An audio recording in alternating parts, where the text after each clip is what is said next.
banyak banget kasus orang baik itu sering ketemu dengan orang yang memanfaatkan. Itu apa yang salah, Kak? Dia nggak enakan, Mas. Dia nggak menghargai dirinya. Dia nggak berani bilang enggak. Dia ngerasa kayak dia superhero, dia harus baik sama semua orang. Oke. Dia ngerasa kayak orang baik masuk surga. Jadi dia ngerasa dia harus bertanggung jawab menjadi orang baik. Dan didikan orang tuanya selalu mengatakan bahwa jadilah orang baik supaya kamu dibaikin sama orang lain. Enggak kayak gitu. Kita baik dulu sama diri kita. Supaya diri kita ini penuh sama cinta, Mas. Orang yang penuh sama cinta akan memperlakukan orang lain penuh cinta.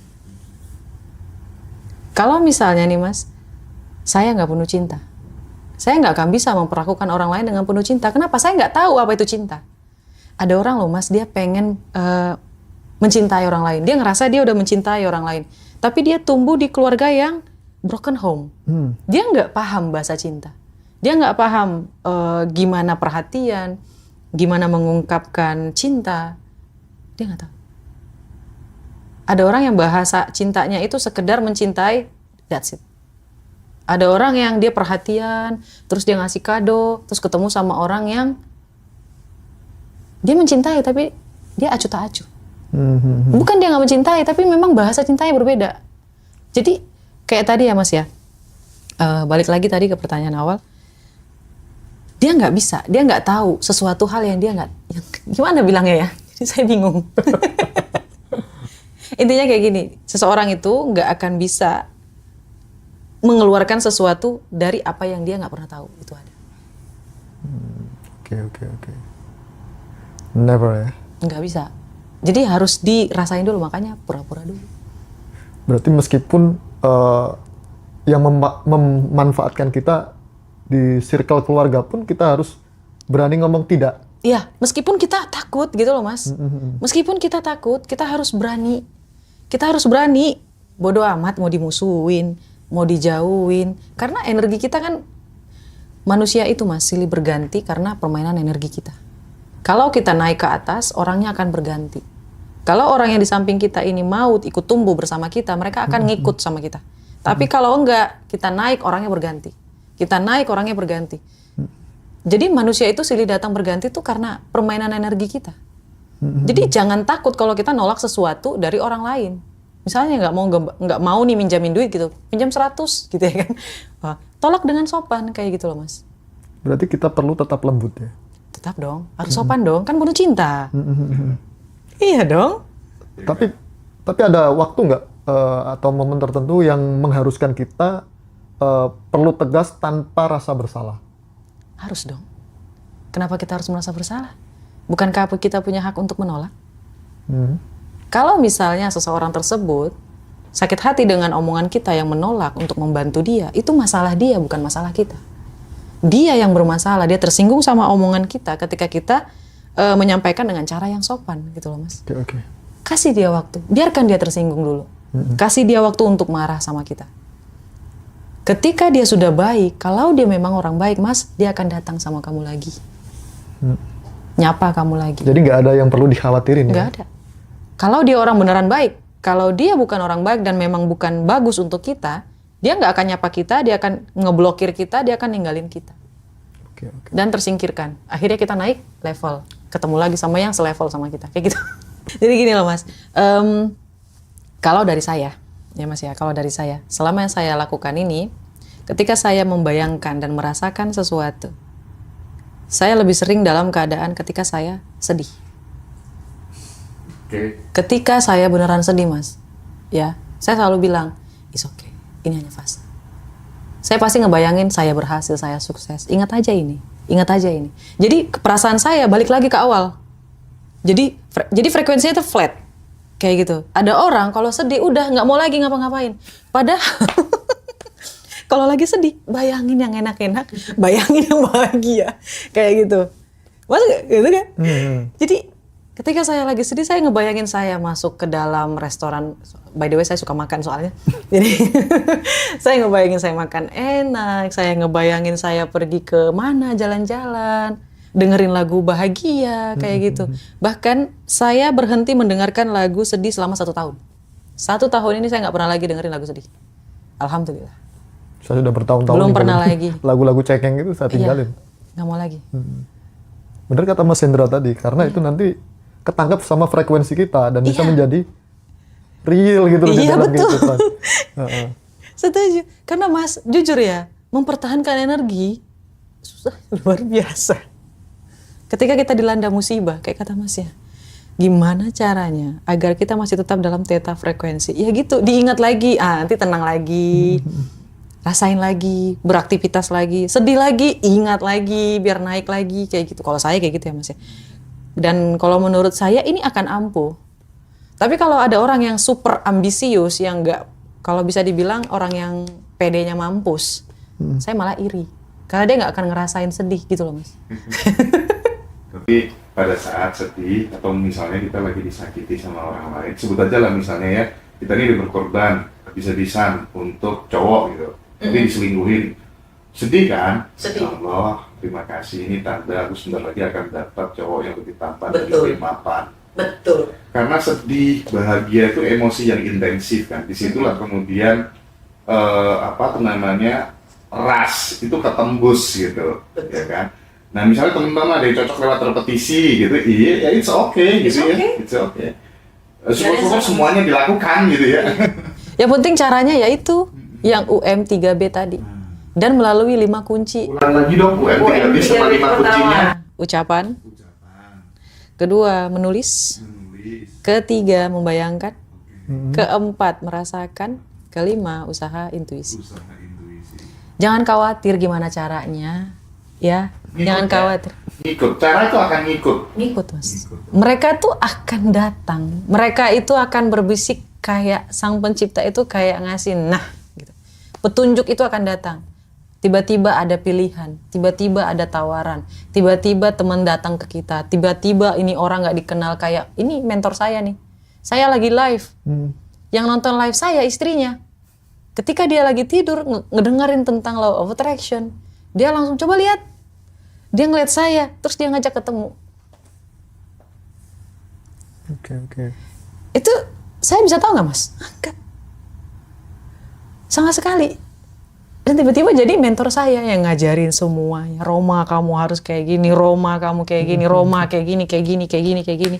Kamu gimana umur semuda ini kok bisa langsung bisa sadar? Iya, saya manggilnya AA. Iya, AA, karena saya pengen makan 3 kali sehari. Udah gitu aja.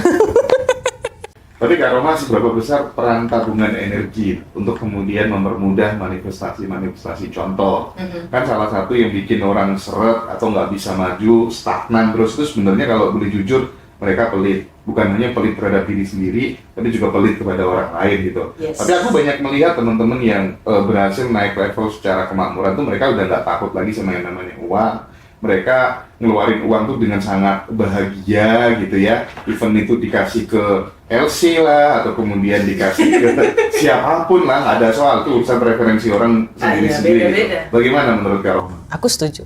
Itu betul. Karena ketika kita merasa uang itu sayang untuk dikeluarkan, artinya kita masih merasa kekurangan, Mas. Oke, lanjut Kak. Banyak nih spiritual ya kan. Iya. Bilang apa namanya, ego itu harus dimatikan. Hah? Ego. Hah? Ego. Why? Nggak tahu. Tapi di kehidupan nyata, ego sering justru yang bikin kita bertahan hidup. Ego apa dulu nih? Soalnya saya termasuk orang yang ambisius. Ego saya main. Sama, saya juga nggak sepakat kalau ego itu dimatikan kan. Kalau menurut saya mungkin posisinya yang dimundurkan, bukan dimatikan. Bukan dimatikan. Karena kalau ego kita dimatikan, Ya kita nggak bisa ngapa-ngapain kan. ya hidup ini bakalan flat nggak sih, Mas? Flat, nggak ada semangat, nggak ada apa Nggak ada. gitu. Mungkin itu ilmu dia kayak gitu. Kalau ilmu dari saya, egonya dimundurin ke belakang. Tapi nyatanya para spiritualis itu menyatakan seperti itu. Oh, itu mereka. Kan saya juga spiritualis. Berarti kita nggak sepakat ya. Alhamdulillah enggak. Karena menurut saya, ego itu memang harus ditakar. Nggak dimatiin. Nggak Karena dimatiin. tanpa ego, ambisi nggak akan main. Benar. Ambisiusnya nggak akan bisa. Tanpa ambisius nggak akan bisa kita berjuang sebegitunya. Nggak akan bisa naik turun, jungkir balik kayak gitu. Oke. Berarti poinnya kita harus memainkan frekuensi ego itu sendiri. Yes. Nggak harus dimatikan gitu. Yes, betul Mas. Oke. Misalnya nih Mas ya, misal. Kayak saya pengen jadi A. Ketika saya pengen jadi A ini, saya harus memundurkan ego saya karena saya bertemu dengan orang-orang yang jauh lebih hebat daripada saya. Ya Mas ya. Kalau kata mentor saya itu, egonya memang harus di nomor terakhir sebelum kita jadi seseorang yang ada di atas. Dan ini akan sangat-sangat luar biasa Roma kalau kita mematikan ego. Ego manusia termasuk dalam jati diri manusia. Ketika dia dikubur semakin lama dia akan semakin menumpuk. Oke. Itulah kenapa ada orang ketika dia naik ke atas, disitulah dia menghancur leburkan semuanya. Oke. Berarti ego itu tidak perlu dimatikan, dihancurkan, bahkan harus justru kita pahami ya. Iya, dipahami dulu Mas. Yes. Dimundurin ke belakang. Oh, misalnya nih, kita pengen sesuatu. Ini egoku. Misalnya, bukan sesuatu deh. Kita pengen marah. Kayak di Law of Mirror. Ketika marah nih, kita punya pasangan. Pasangan kita tidak mencintai kita seperti kita pengen. Ini yang berbicara apa? Egoku. Ego, benar. Atau keinginanku. Atau memang aku butuh. Kita harus tahu dulu egonya ada di mana, di posisi pertama kah, kedua, ketiga, keempat, kelima. Kita harus tahu letak ego kita. Ibarat kayak ego itu salah satu pion catur Mas. Kita harus tahu kapan maju, kapan mundur, kapan diletakin. Kita harus tahu dulu. Makanya saya itu ilmunya kan lebih ke monopoli diri. Keren. Saya orang pertama Mas yang pakai istilah itu. Oke. Karena gini loh Mas, kalau kita bisa menguasai diri kita sendiri, kita bisa menguasai kehidupan kita. Bahkan omongan orang nggak akan mempan lagi sama kita. Bahkan orang terdekat pun. Yes. Mereka akan ngikut kita. Bukan kita yang mengikut mereka. Enggak. Tapi kan kita mencintai. Itulah kenapa kita harus penuh sama cinta dulu. Selama apa yang kita lakukan itu positif ya. Yes, betul Mas. Tidak menyakiti orang lain mungkin Yes. seperti itu. Kalaupun salah, semenjak saya belajar energi ini, kalau ada pun yang salah kayak gitu, saya hanya berdoa ya Allah ya Rabbi, mudahkan dia supaya dia bisa menemukan jalan yang baik kayak gitu. Oke. Keren.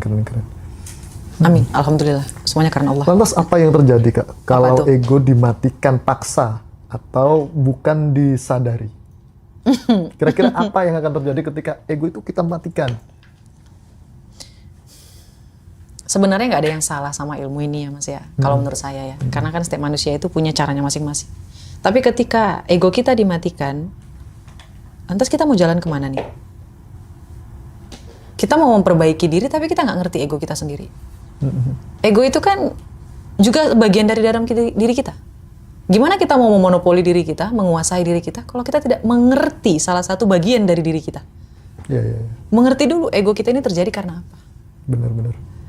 Terlebih laki-laki itu egonya setinggi langit loh Mas. Keinginannya banyak. Yes.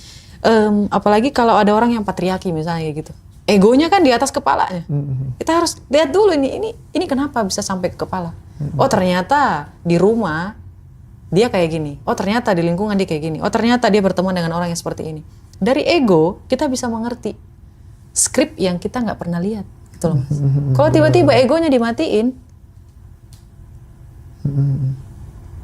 kalau menurut saya dia nggak akan bisa jadi spiritualis sih kalau egonya dimatiin terlebih dahulu. Nanti dulu. Ketika egonya sudah bisa dipermainkan, tinggal mati hidup. Kayak gitu lebih gampang, lebih enak kalau menurut saya. Nah ini, jadi bagaimana dong kita menghidupkan ego kita dalam kehidupan sehari-hari biar ego kita selalu sehat? Kita harus bisa tahu dulu Mas, yang berbicara itu apa? Perasaan kita, atau ego, atau kebutuhan, atau keinginan. Misalnya nih, ada orang, kayak tadi contohnya, dia pengen sesuatu, dipertanyakan dulu, ini kebutuhan, apa ini keinginan, ataukah hanya sekedar ego? Inilah perlu yang namanya jurnal koreksi diri sebenarnya. Oke. Jadi bisa kita tulis gitu loh Mas, kita taruh gitu, ego ini kenapa? Aku marah kalau misalnya nih, aku marah kalau aku begini, aku marah kalau aku nggak dihargai, masakan aku nggak dimakan misalnya gitu, istri siapalah gitu. Aku marah nih kalau makanan aku nggak dimakan sama suami aku. Itu kan ego yang berbicara, Mas. Ego dia ngerasa makanannya super duper enak dan harus dihabisin. Di dalam hatinya dia itu namanya bahasa cinta. Dia masak, dimakan sama suaminya, tersampaikan cintanya. Padahal kan kita nggak boleh egois. Kalau misalnya masakan kita nggak enak, ya Mas harus dipaksa. Nah, kalau kita udah tahu nih ego kita ada di mana ketika suami kita nggak makan, ya tinggal kita bilang aja, sayang kamu nggak makan. Oh enggak, kurang di mana? Kurang sayang, terlalu asin. Oh oke, ya udah besok aku bikin nggak asin ya. Selesai. Selesai.